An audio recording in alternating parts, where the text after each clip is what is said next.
Welcome to the Her Story Circle podcast, the podcast that brings you the extraordinary tales of everyday women who are changing the world. I'm your host, Gertrude Mache, and I'd like to acknowledge traditional custodians of the land on which we meet today.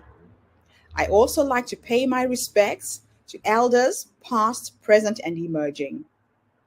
Every week, we dive into the lives, challenges, and triumphs of women from all four corners of the globe.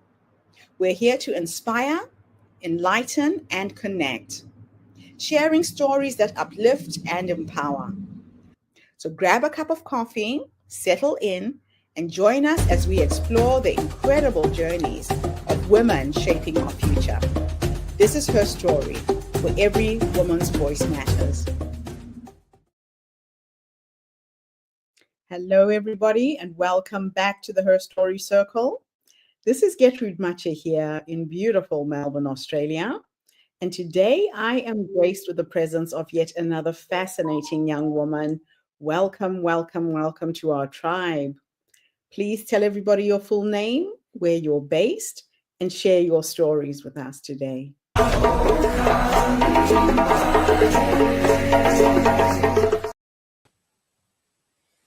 Hey everybody, I'm Tamika Martin and I am currently residing in Derbyshire in the UK. I'm an entrepreneur, I'm a serial entrepreneur, and I specialise in entertainment, luxury and lifestyle PR, events management and premium travel. And that is a little bit about me. So where should we start? Maybe we'll begin to talk about my journey, which started in 2015. Just by an idea, I concepted my business just from a single idea, my creative mindset and my motivation and drive to help to try to change the world, even if it's just a puzzle piece by piece. I have 4 children. At the time setting up my business, I was a single mother of 4 children. At the time, they were aged between sort of like 14, 12, I had to think about that, 14, 12, around 9 and 6. So it weren't easy. 2 of my children have special needs, my son and my daughter, who are now 18 and 14. They have a condition called sickle cell anemia, which affects the blood and causes potential painful crises around the body. You can find out more about sickle cell and how it affects people by visiting www.thesicklecellsociety.co.uk. So in 2015, I was sat at my job at the time, which was a youth offending team officer. So I specialised in the youth justice system at the time. At the time, it was something that I wanted to really do, and I aspired to work within the youth sector from quite a young age, because I have a very caring nature and wanted to do something to help my local community. So I went into that field of work. I did a couple of years at uni in childhood and youth studies. And as I was sat at my desk in 2015, I decided I actually don't want to do this job anymore. I want to tap in and delve into my creative mindset and my many talents, which is, being a people's person. I'm very confident, outgoing, witty. I just thought this job is no longer for me. So I actually entered my daughter into a beauty pageant at the time. They were doing an awareness pageant for children who suffered with sickle cell. So I put my daughter forward for it, and she did it. She was selected as a winner. And my other daughter, who was a bit older at the time, also was selected as a runner-up. And off the back of that, we were invited onto the local radio station to have an interview to talk about our experience in the pageant, why we signed up to the pageant, and obviously her win. And the interview went really, really well. It was a BBC Radio Nottingham at the time. And off the back of that, the rest is history.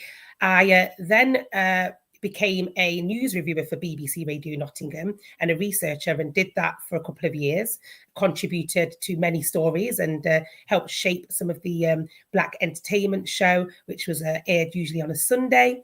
Off the back of that, I was offered my own internet radio show on a station at the time called What's Hot Radio. I did that for 4 years. I was able to curate my own show,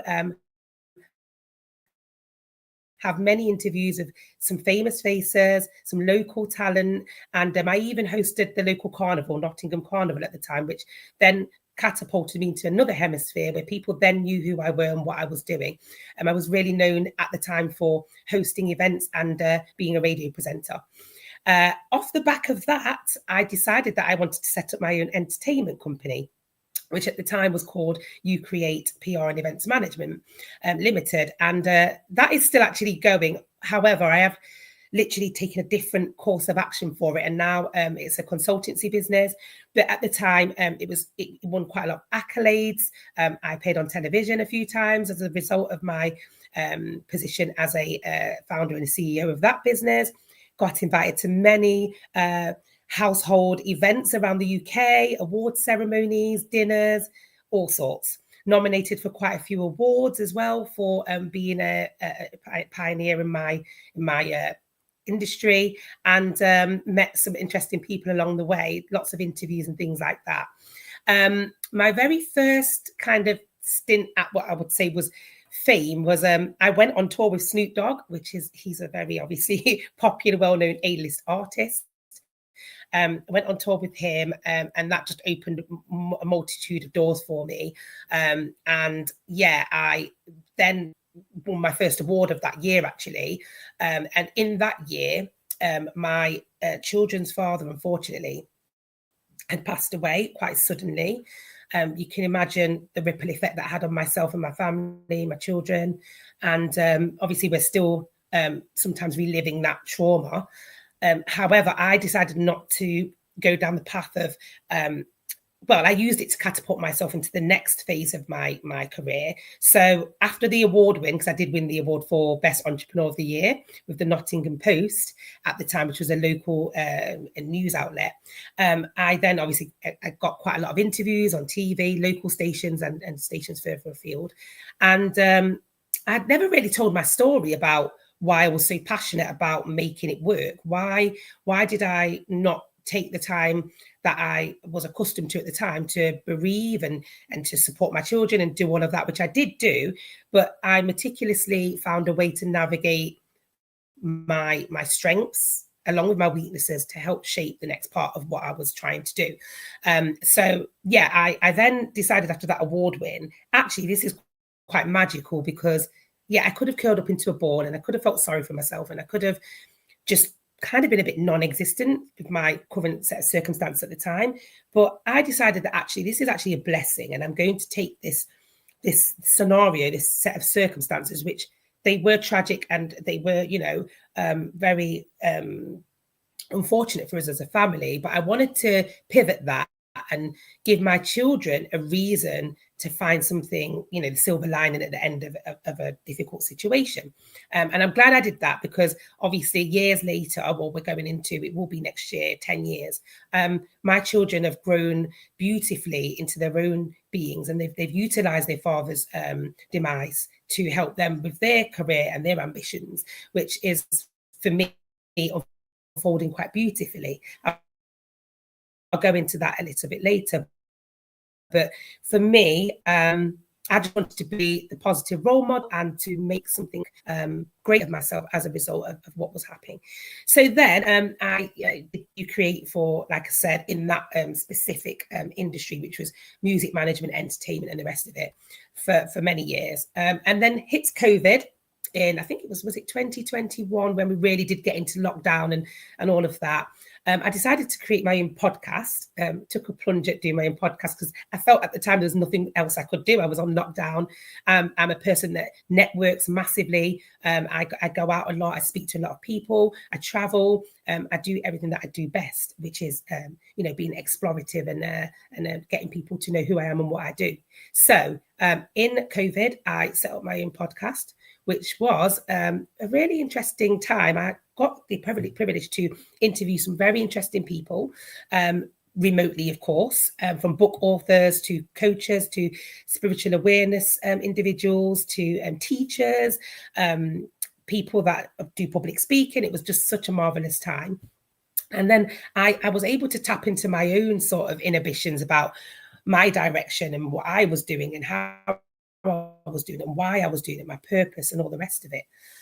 And then I kind of got a little bit bored of podcasting when we were able to go out and play again. So post-COVID, I decided to hang up my podcasting time and set up a new business.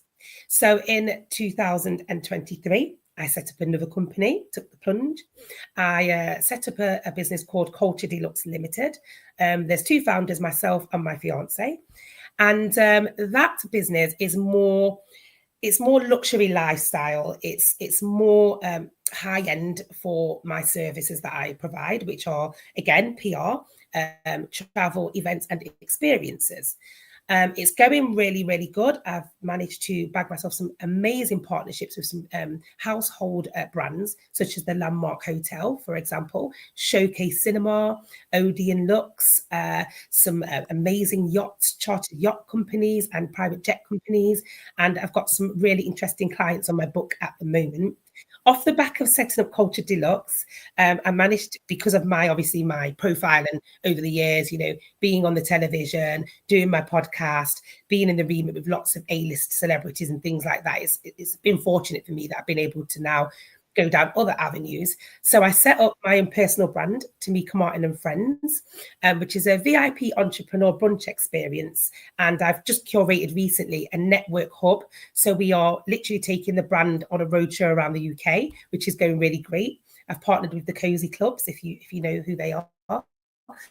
And it's going great. The focus for those are sort of like a way of getting people in a room, professionals, and it's not like your average networking event. It's more of a masterclass workshop facilitation kind of event where I empower people by doing Q&As with experts.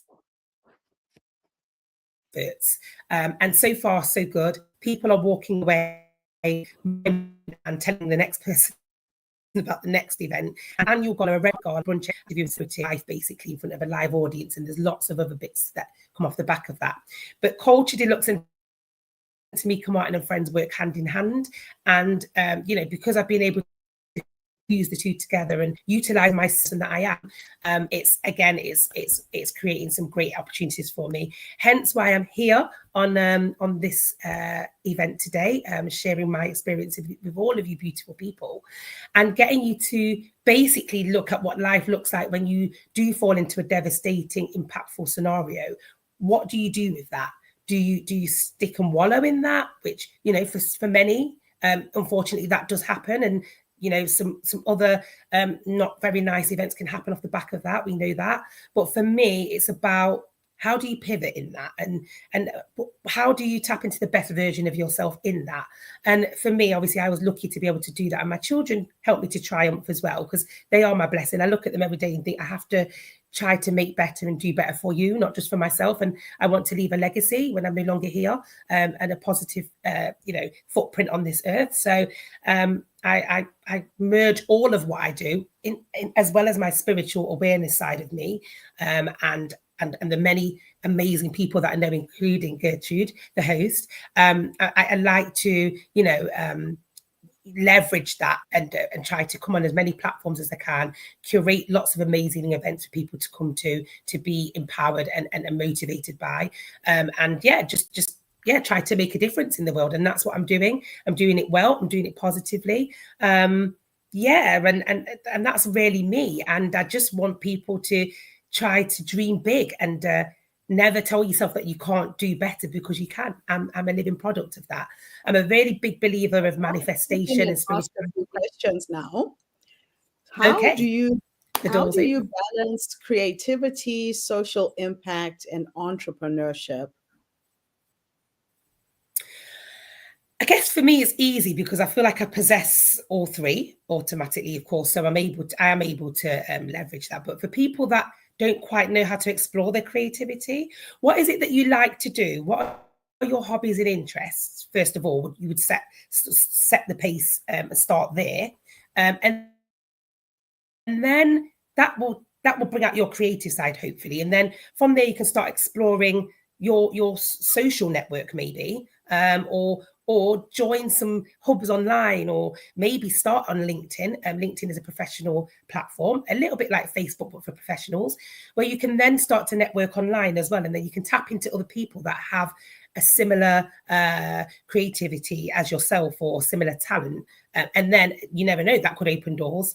And then just being bold and brave about what business might look like for you. It may not be business, it may be entrepreneurship, or even self-employment in whatever it is that you found you're great at. Because I appreciate business and entrepreneurship isn't for everybody. It might be something really small, like crafting, or being able to do hair and beauty, or you might want to be an illustrator of children's storybooks, or because you might be great at design and art, something like that. It doesn't need to be, this fantastic, amazing illustration of yourself and business. It's about starting in your comfort. So it's starting small and then working your way up to the next level. So without the added pressure, it's just about starting about what it is you like, what you're good at, tapping into your networks, and then from there, just easing your way into where it could actually go. Brainstorming, mind mapping is great as well, before essentially getting maybe onto a coach or a mentor that can help you to navigate what it looks like for you as a business or a brand. So what's the most rewarding feedback that you've received from one of your events? It would probably be, I know this sounds a bit like out the water, but it would probably be a celebrity, so a person of high profile telling me that what I'm doing is bloody amazing. They can't clap for me loud enough. They just said, what you're doing is magnificent. And, step by step, every little thing that you're doing is helping to change, the world. The world's a big place. We know that there's billions of people on this planet, but, it doesn't matter if it's just a small percentage of people that have been changed or you've evoked something in them. I just think it's part of the story. It's going to be a part of my legacy for sure. And yeah, I love what I do. I'm passionate about it. It's not all about the money, not all the time. It's about making a difference in people's lives. And that is what I'm a big pioneer of. So how do you merge luxury experiences with a deeper purpose? I think it's about people feeling special, if you want to say that. And yes, sometimes my event tickets are of a high price and it's a bit out of some people's depths. And yes, I am tapping into a certain audience with my events, but equally, like I said, I'm all about the people. So if people want to come and they fit the criteria to come to my events or an experience, and I can help them, and it doesn't necessarily have an expensive price tag, I will do that because I'm human. I will give them that opportunity, just so they can get a feel of it, and they might have an experience that takes them to another experience, and that's what it's all about for me. It's about just getting the balance of giving people something that they will embrace and enjoy. I like the idea of saying enjoyment specialist. You've worked on branding for festivals and authors. What's your approach to building impactful campaigns? You've got to ascertain through research the people, the audience that want to hear the story. As soon as you've got that and you've mastered it, the rest is history. I'm a great storyteller. That's what I do first, because a lot of people are saying, we've got AI, we've got ChatGPT, we've got all these tools and resources we can use to make things faster, quicker, and get into certain areas and spaces a lot faster than you writing your own blog or writing your own article or sending a journalist a pitch. But for me, it is about you connecting with the person, and you've got to get it right. It's got to be about them. It's not about you, it's about them. So I like to carefully craft that and then make the song and dance once that's been achieved. Oh, that's beautiful. So can you share a moment where manifestation played a role in your own success? You seem to have a knack of bumping into these celebrities. How does that come to being? Right. So, sometimes I think I fell into this by accident. Before I set up business, I never knew I was going to be a businesswoman. I never knew I was going to be known for what I'm known for now. I never used to manifest. I've always been a believer of higher power and God and all of that, but I've never really kind of encompass the two worlds, as in what my talents are, my hobbies and interests, with the manifestation side of things. So it started actually quite recently. I'd probably say about 7 or 8 years ago, I went to a vision board workshop that a friend put on at the time. It was really small, intimate for women, 30 women or so. And it was my first hand at even understanding what a vision board was all about. And obviously, we know you've got things like Pinterest and lots of different apps online that you can pin things to, and you can look at it digitally and it all looks bright and beautiful. But this was literally as tearing pictures out of magazines, bringing our own photo albums and sharing, you know, our own sort of interests and our own journeys, and making that into a story visually on just a piece of cardboard. My cardboard was huge. It was like an A1 cardboard. And I put lots of things on there. It was a bit wild, but I didn't overthink what I was doing. I just thought, right, I like that. I want that. I'm doing this. This is my life. This is what it looks like in imagery. Took it away. She said, you know, you will master this at some point, because I'm going to get you to go to more, I'm going to get you to try it yourself and all that kind of thing. So I'm looking, she said, you need to look at it every day, have it in your bedroom at the side of your bed, or, you know, in your bathroom, or on the wall, or in your car, wherever you want it, but make sure you try to look at it every other day. So I did do that for a time, and then I got bored of looking at it. The reason why I got bored of looking at it is because some of the things that I was looking at, I was actually living it in the physical. It's bizarre. And so I'm like, I've ticked that off. I've done that. I'm doing this. This actually works. 5 years later, I'm looking at this board. It's quite scary. And I'm thinking, I think there's only about 2 more things to do. So then I was like, hey, I'm going to do my own vision board workshop. So this year, literally, I did one, and it was a full house. It was a free event. It wasn't just for women, it was for men. People came as a couple, people brought their children. It was amazing. It was beautiful. And I'm still getting commended now, because people are saying, oh, you made me go back to the gym and lose weight. You've made me go and, you know, set up the company's house business. You've made me, go and have another baby. I've got married. I'm doing this and doing that. It's been beautiful. Amazing. And last year I did an event with a housewife. So she's a housewife from Cheshire in the UK. Her name's Lystra Adams. She's a celebrity. She was my Q&A guest. And that event was about spirituality and manifestation, because I didn't want to confuse the two. They are two kind of different things. But when you merge them into one and roll them up, you'd be amazed at what you can get out of it. And literally, I did my own vision board, and that event was on there. And that event's come to pass. And the stuff that I've got from the back of that is just beautiful. I couldn't have envisioned it. I mean, for example, I'll give an example. On my first vision board, the one I did many years ago, I put on there a picture of Nelson Mandela and Richard Branson, because they are, I wouldn't say my idols, because I only have one idol, and that's God, because I put him first in everything that I do. But they are my role models somewhat from the professional standpoint, and what I'm doing and why I'm doing it, for 2 different reasons. Obviously, you know, Nelson Mandela had a really tough, challenging life, but then he pioneered into something even greater than any human would even imagine, you know, president of South Africa and all of that. Then you've got Richard Branson, on the other hand, that just set aside a beer mat and wrote some notes on it, scribbled on what he was going to do and how he was going to do it. And now, look, he's a billionaire. He owns Virgin. He's got lots of different things he's doing. He's a philanthropist. He's just an amazing human being inside and out. And last year, I was honoured to be given the privilege to meet Nelson Mandela's daughter, Makaziwe. It was amazing in London in a bookstore. It was a personal invite. I wouldn't have dreamt of that. I had a signed book. I wish I had that here now so I could show you guys, but it had Nelson Mandela's handprint in the middle in gold, and she signed it for me. She thinks I'm an amazing, amazing human being, by the way. We both welled up. I was crying when I met her, because I was like, I can't believe I'm in the room with this lady. She was compelled by me getting all emotional and everything. And she said, you know, I would love to meet you in the future or do something with you. So please take my PA's details. I still have them. When the time is right, get in touch and let's see what we can do. But on my vision board had her dad on there, standing next to Richard Branson. And it's like, I didn't get to meet him in this life, but I got to meet his daughter. And how beautiful is that? Still a blessing. I'm really touched. I'm really emotional, even just thinking about it. That's amazing. Richard Branson, I was invited to an event in June, just this year, to go and stand in a room with him in the States at an event for entrepreneurs that had excelled quite quickly in their careers.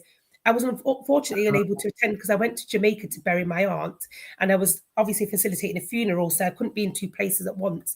But I was like, I could have had the ground swallow me up. I could be in a room with my role model, Richard Branson, who is on my first vision board, and I can't get there. What are we going to do about that? But I just think it's beautiful I've still got the screenshot of the email inviting me to go and stand into this room with this amazing individual. And obviously the pictures and the whole experience of being with Makaziri Mandela. And what I'm saying is it's not a lie, manifestation and, doing spirituality concepts and all of that. It is really real because I've been doing it and it's been proven. So I would say to anybody watching that has an interest in that, definitely explore it. It might not be for you, but who knows where you might end up. So yeah, go for it. So stunning. Now, why should business owners believe in the law of attraction? How is it relevant to business leaders today? Oh, it's powerful. Honestly, Gertrude, it's very, very powerful. I feel like as soon as I knew that was even a thing and that it existed, I started applying myself to some of it, The Secret and things like that, the book by Bob Proctor, and Gallagher. So recently, I just did an event about a month ago, and my Q&A guest for that event, he was actually a part of the Procter and Gallagher brand. And I didn't know that, obviously. When I asked him to come and speak at my event, it was based on what I seen he was doing, which was coaching and public speaking and being an author of a book and all of that. And as we went through the interview process and I realized what else he had going on, and he touched on, I was a part of the Bob Proctor movement. I'd love to come and share with your guests what my journey looked like with him before he passed away and stuff. And he's still carrying on that legacy with what he's doing now.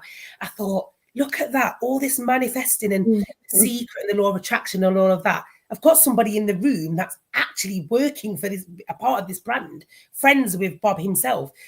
So yeah, it's all a bit of a whirlwind, but it's magical at the same time. I love speaking about it. It's giving me chills. It's amazing. That's just awesome.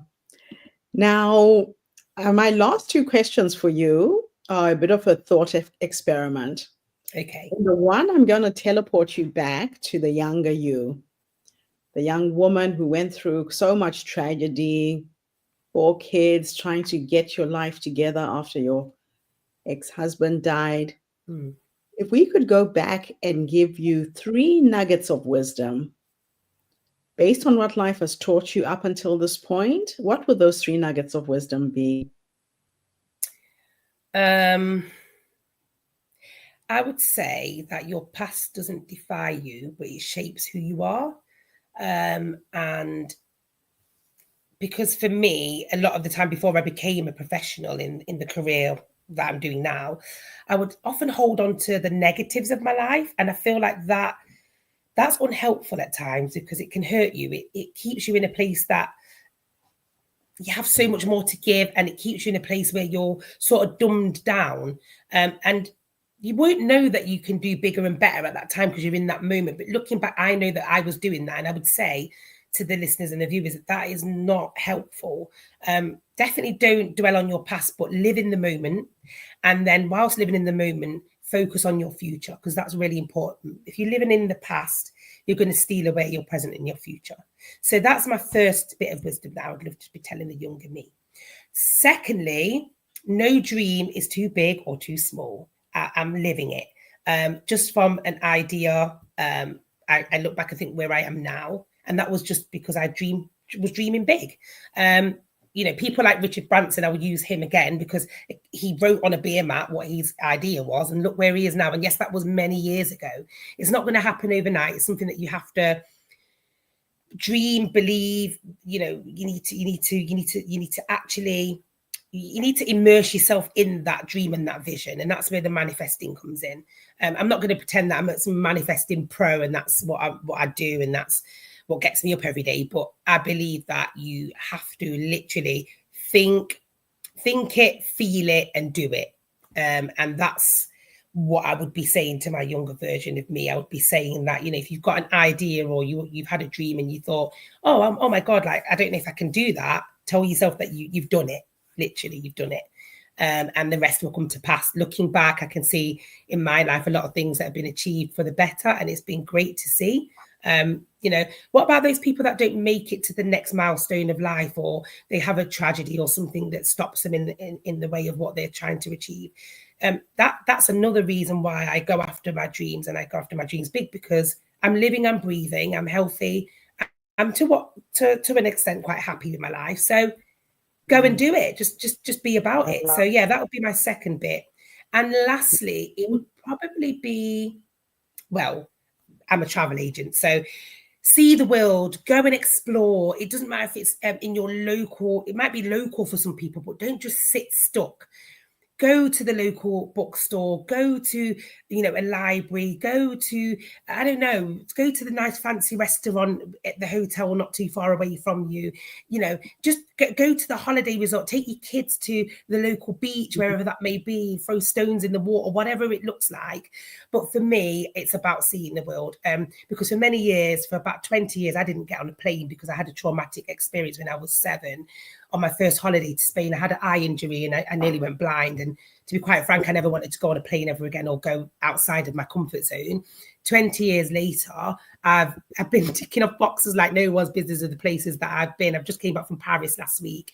I take my children on holidays. I'm 14. I've been taking my my youngest son's 14, but I've been taking my children on holidays since they was babies, because I want them to grow up into adults and think, the UK or England or Nottingham, where they were born and raised, it's bigger than that. When you travel, you start to meet different people, you see different things, you have different lived experiences, and that helps you to form the best version of you. So that would be my last piece of wisdom. The final question is futuristic. If I could teleport you into the future to go and meet the 90-year-old you, since you're so good at visioneering and seeing the future, what will you say to her when you finally meet this wise woman who's led you up until this point? I would say, it would be 2 words. Well done. Well done. Well done, you. And I say that, and I can say that because my granny, my oldest living grandparent, my mum's mother, passed away of COVID. She was 96 years old. That year she would have been 97 in the October, which is coming up. It would be her 97th.